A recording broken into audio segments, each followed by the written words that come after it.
Every time people contact me and have questions about how to make the low carb vegan lifestyle work for themselves, 9 times out of 10, it seems like the biggest complaint that I hear from people is that it's the whole dessert thing.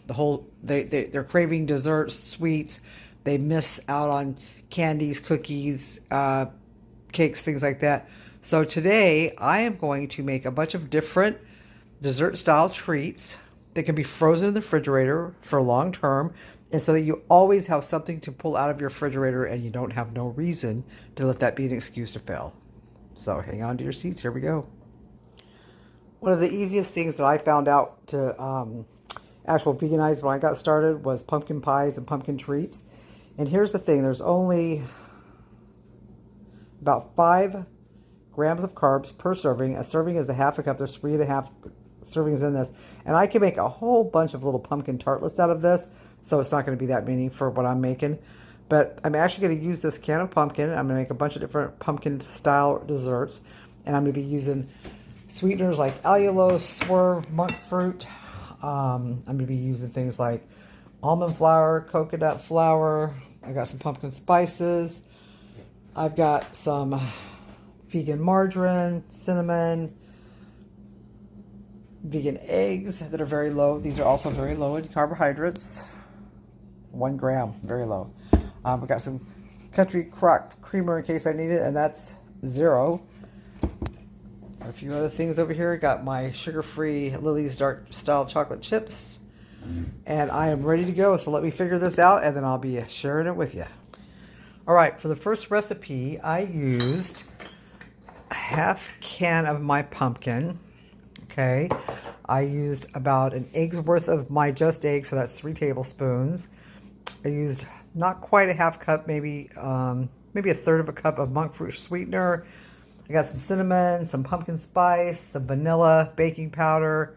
And then I use a combination of the almond flour with the coconut flour because I want the coconut flour to kind of soak up the liquid a little bit.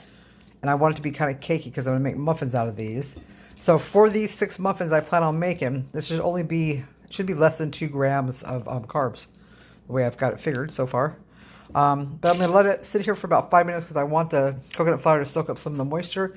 And I'll get started on the next recipe, which is also going to be made with pumpkin. This is how you make a crust with no carbs. Pecans, baby, pecans. Just put some pecans in your blender, start chopping them up, and add little tiny bits of water until it pulls the bits together. I'll show you in just a minute how that turns out. So the only ingredients is this is pecans and a little tiny bit of water, just enough to pull it together and make it smushable. And then we're going to just press this into baking pan. I'm going to figure out what I'm pressing it into. I'll be right back. All right, so just press the little bit of pecans and water down into the bottom of your baking dish. This is a really shallow layer. And then you're going to pre-cook it just for like 5 or 10 minutes, just enough to get to firm up a little bit. And then we're going to put our own little flipped pumpkin pie type stuff on this. Be sharing that in just a second. Hang on. Okay, so this is going to be our pumpkin pie mixture. And all it is the rest of that, the other half can of pumpkin. It's a tablespoon of my country crock plant milk, which I didn't get it all. It's 3 tablespoons of my plant eggs. It's a quarter of a cup of my monk fruit sugar because I don't want this to be overly sweet because we usually put whipped cream and stuff on it. Then I put some cinnamon spice, cinnamon, and some pumpkin pie spice. And that was it, guys. And then I just mix it up really well, and my pie crust will be coming out of the refrigerator in just a few minutes, or the stove in just a few minutes. I'll put a little scoop of this on each one.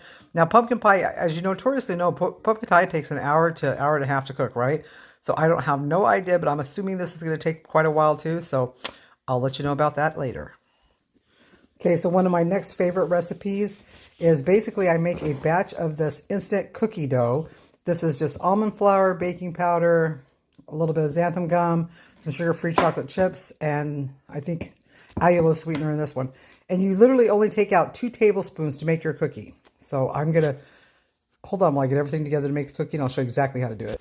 Alrighty, so take out a couple tablespoons of your cookie mix.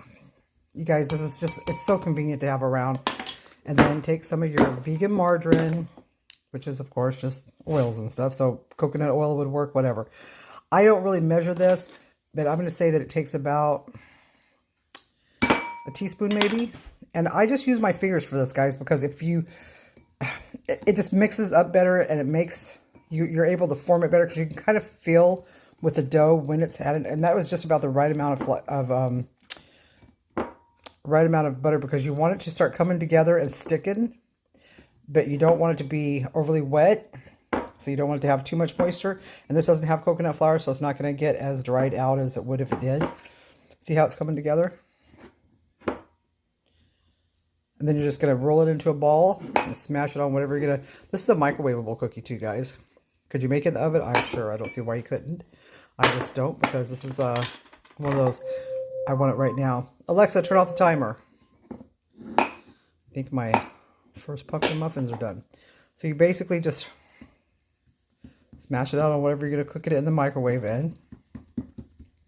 And yes, you could use 3 tablespoons and make a bigger one if you wanted to.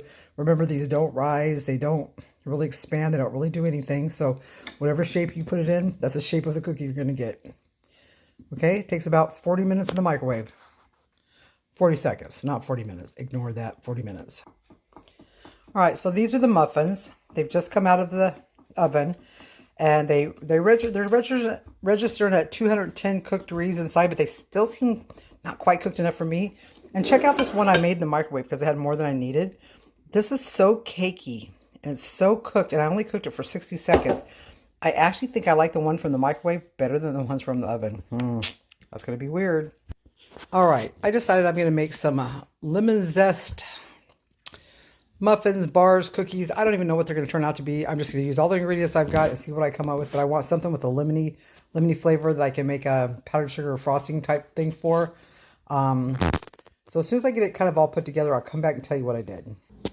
Okay, I think I have a plan. I zested all 3 lemons into here, put the lemon juice in here, put some monk sugar in here. Now I'm going to add some just eggs, some vanilla, and I'm going to mix a combination of the almond flour and the coconut flour so that it won't be too wet. And I'm going to press it into this small square dish I have, like kind of like a bars would press into. And I'm actually going to make it in the microwave because I'm really liking the way things are turning out in the microwave better than I am in the oven, which is really weird because usually I like things baked better. But I don't know. These products seem to do better in the microwave. So we'll be back. Here with the lemon bars. We're going to cook them in the microwave. We're going to do about 30 to 45 seconds at a time until I think that they're, you know, getting where I want them, and then we'll pull them out and we'll test it out. All right, here's the first 35 seconds. Starting to cook, but it's not quite cooked yet, so we're going in for another 30. Second 30 seconds. Oh, it's starting to smell so good, and it's getting a nice fluffy-ish cake texture. It's almost done. We'll go with another 20 seconds this time. There we go. All right, it's beautiful. It's cooked perfectly. I'm gonna let it cool off, and then we're gonna make the frosting for it. I'm excited. I think I forgot to show you guys the cookie. There's a little 30-second, 40-second cookie. So seriously, I'm looking at these. They measure 215 degrees cooked on the inside, but they do not seem half as cooked as my little 60-second microwave one does. And this one is so much more cakey. And I'm so glad that I made this in the microwave because it is a perfect texture. Okay, so what I have here is less than a tablespoon of fresh lemon juice with a little bit of the lemon zest that was left from those lemons. And I'm just going to add in the Swerve powdered sugar because I just want a little drizzle. A little lemon drizzle, that's what I want. I'm not measuring this, I'm just making it to the consistency that I want it to be. Let your lemon thing cool all the way off though from the microwave, because if not, you're just going to melt this all over it. And this is already going to be kind of runny because it's a drizzle. I wish now I would have thrown a couple of raspberries in there because I think that would have been really good. But next time. Okay. So I am just going to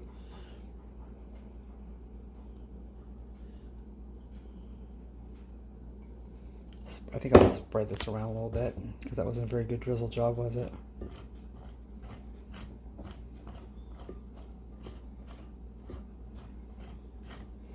There we go. Now all this stuff is going to get frozen individually. This I'll probably leave out for the hubs. This I will probably leave out for both of us, and the cookie one of the kids will eat.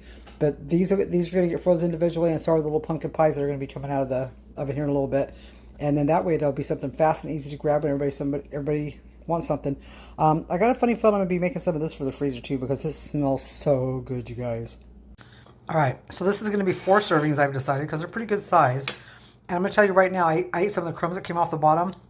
Best faux lemon bar that I've had that's a keto flavored vegan that I've had since I started doing this. It is so good. I'm definitely going to do this all by itself in a separate video. You guys, it's amazing. So good.